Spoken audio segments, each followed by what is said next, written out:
tendang. Bismillahirrahmanirrahim. Dengan badan je. Itu. Okay. Ada panggil pintu terkunci Assalamualaikum. Ha? Siapa tahu kita buat je. Apa?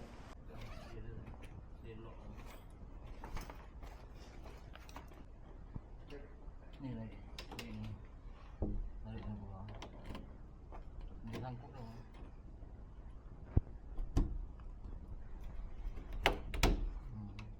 Kita bukan nak buat aduan, nanti takut dia pintu ni pecah. Pintu ni Kalau pintu rosak macam mana bang? Boleh tak? Kita pecahkan macam mana bang? Boleh tak? Boleh lah. Ha? okey lah. Pecah je lah. Abang keluar abang. Abang kita pergi bang. Jauh sikit. Okey, tendang. Bismillahirrahmanirrahim. Dengan badan je. Itu. Okay. Ni dia dah sangkut ni. Dia dah sangkut, dia tak boleh pergi. Dia sangkut sebab kita tak nak tarik. Dia sangkut. Dia sangkut dia tak main tu. Kecil ni. Kecil ni tak keluar. Tak Dia ada bergerak. bawah tu kan, ada sangkut kan.